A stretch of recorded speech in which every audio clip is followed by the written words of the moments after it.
আমি এখন শুয়ে আছি পৃথিবীর সবথেকে সস্তা হোটেলের একটি রুমে। এখানে এভাবেই উঠতে হয়, যা খুবই ভয়ঙ্কর। বিভিন্ন শ্রেণীর কক্ষগুলোর মধ্যে এটি একটি। বাকিগুলো কেমন? এখানে যে থাকবে কোনো রকম নড়াচড়া করতে পারবে মাত্র। আমি এখান থেকে বের হতে চাই। সত্য কথা বলতে এর ভিতরে আমার দম বন্ধ হয়ে যাচ্ছিল। একটি বিছানার চাদর দেওয়া হয়েছে, একটি বালিশ দেওয়া হয়েছে এবং প্রশস্ত একটি জানালা দেওয়া হয়েছে। আমি একটু শুয়ে অনুভব করতে চাই এখানে কি ঘুমানো সম্ভব। এই বালতি দিয়েই এই জায়গার মানুষেরা গোসল করে। আপনি এখানে কতদিন আছেন? 6 বছর। আপনি একটি হোটেলে রাত্রি যাপন করলেন এবং সকালে বিল পরিশোধ করার সময় দেখতে পেলেন মাত্র 30 টাকা হয়েছে। আপনি কি বিশ্বাস করবেন? হ্যাঁ, এটাই হলো পৃথিবীর সবথেকে সস্তা হোটেলের একটি। বর্তমানে যেখানে একটি পানির বোতলের দাম 60 টাকা, সেখানে এই হোটেল কিভাবে এত সস্তায়, এত কম টাকার বিনিময়ে তারা কি কি সুবিধা দিয়ে থাকে। হ্যালো সবাইকে, পৃথিবীর সবথেকে সস্তা হোটেলে আপনাকে স্বাগতম। হোটেলে প্রবেশের বাম সাইডেই রয়েছে রিসিপশন। এখানেই মূল্য পরিশোধ করা হয় এবং প্রত্যেকটি কক্ষের চাবি বুঝে নেওয়া হয়। এটাই পৃথিবীর সবথেকে সস্তা হোটেলের রিসিপশন। আপনি যেটা দেখতে পাচ্ছেন এর ভিতরে সরু রাস্তার মতো যাত্রাপথ রয়েছে এবং দুপাশে সারি সারি করে এই হোটেলের কক্ষগুলোকে প্রতিস্থাপন করা হয়েছে। প্রায় প্রতিটি কক্ষেই তালা ঝুলছে, কারণ এখানে যারা অবস্থান করছে তারা সকলেই যার যার কর্মস্থানে বের হয়ে গেছে। আমি বর্তমানে এই হোটেলের নিচতলায় আছি। আপনি যেটা দেখতে পাচ্ছেন এর ছাদ কতটা নিচে। এখানে আলাদা আলাদা রুম রয়েছে। জানলে অবাক হবেন এই হোটেলেও 3 শ্রেণীর কক্ষ রয়েছে,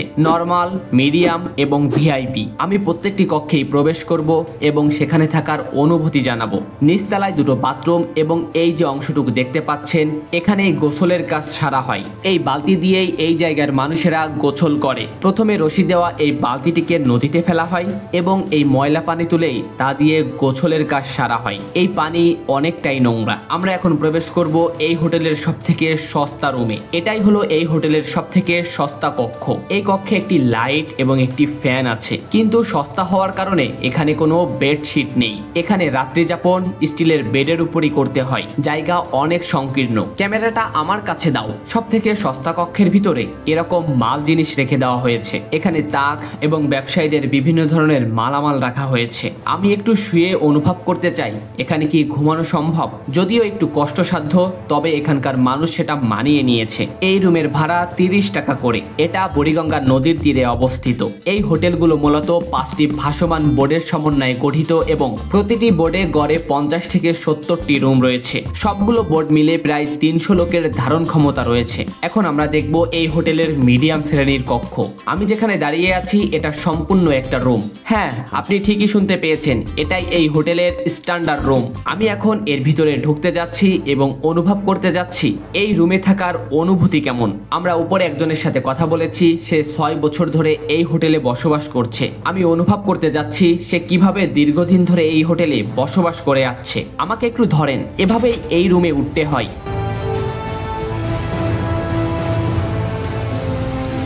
আমার পাখি বেরিয়ে যাবে না। রুমটি অনেক চাপা। এখানে যে থাকবে কোনো রকম নড়াচড়া করতে পারবে মাত্র। 2 জন ওঠা সম্ভব না। ক্যামেরাটা আমার কাছে দাও। এই রুমে একটি লাইট, একটি ফ্যান, একটি বালিশ এবং একটি পর্দা না খুলতে পারা জানালা। তবে সবথেকে ভালো বিষয় পায়ের কাছে একটি সেফটি বক্স রয়েছে। আপনি যেটা দেখতে পাচ্ছেন এখানে যে রাত্রি যাপন করবে সে তার প্রয়োজনীয় জিনিস এই বক্সে তালাবদ্ধ করে রাখতে পারবে। এটা অনেকটাই বড়। আমি অনেক চেষ্টা করার পরেও এই জানালার পর্দা সরেনি। এই কক্ষে থাকার অনুভূতি খারাপ হলেও ছোট দরজা দিয়ে বাইরে মুখ বের করে বসে থাকার অনুভূতি ভালোই। আমি এখান থেকে বের হতে চাই। সত্য কথা বলতে এর ভিতরে আমার দম বন্ধ হয়ে যাচ্ছিল।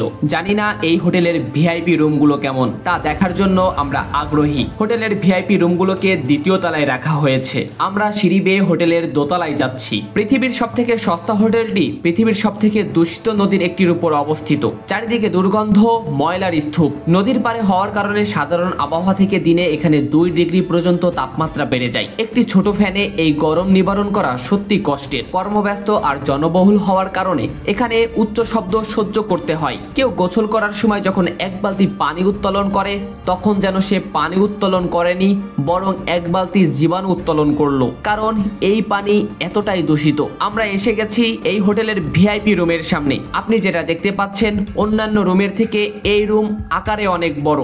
এখন আমি যে কক্ষের ভিতর বসে আছি এটা হলো এই হোটেলের সবথেকে ভিআইপি কক্ষ।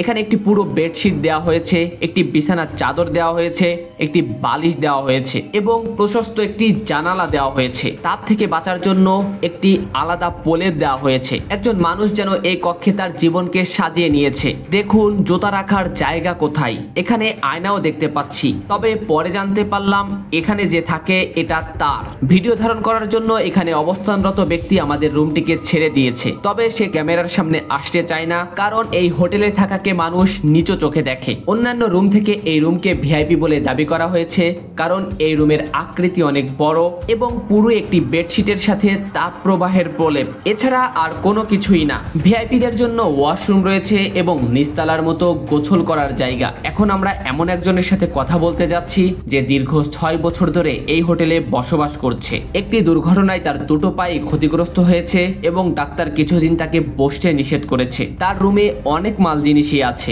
তার নিত্য প্রয়োজনীয় জিনিসগুলো তার ছোট্ট কক্ষে ছড়িয়ে ছিটিয়ে রেখেছে। আপনি এখানে কতদিন আছেন? 6 বছর? 7 বছর। আপনি কি করেন? এই জায়গায় থাকতে আপনার কেমন লাগে? আপনি যদি এই হোটেলের একটি সমস্যার সমাধান করতে চাইতেন তাহলে কোনটা করতেন? এই হোটেলে কোনো সমাধান আর কিছু নাই। আর এই হোটেলে অন্য যা আছে সবে একরোট দাবা। এই হোটেলের নিরাপত্তা কেমন? সবকিছু ভালো আছে। নিজের রুমে থাকে, নিজে কিনে লইছে, মালিকের তালা নিয়ে নিজে তালা নিজে কিনে লইছে, বাইরে থেকে যাইগা। আপনি ভালো থাকেন। যতই সমস্যা থাকুক না কেন, নিম্ন শ্রেণীর মানুষের জন্য এই হোটেলগুলো স্বর্গ সমতুল্য। একটু মাথা গোজার ঠাঁই, প্রয়োজনীয় জিনিসপত্র রাখা, আর দিন শেষে ক্লান্তি নিবারণের জন্য এটা তাদের কাছে অনেক বড় একটি বিষয়। মানুষ কতভাবেই তাদের জীবন পার করছে। হোটেলগুলো যতটা সস্তা, এখানে থাকা মানুষগুলো কি ততটা সস্তা? 60 গম্বুজের গোপন সুড়ঙ্গ সম্পর্কে কি আপনার ধারণা আছে? আমরা সেখানে গিয়েছি এবং তার ভিতর প্রবেশ করেছি।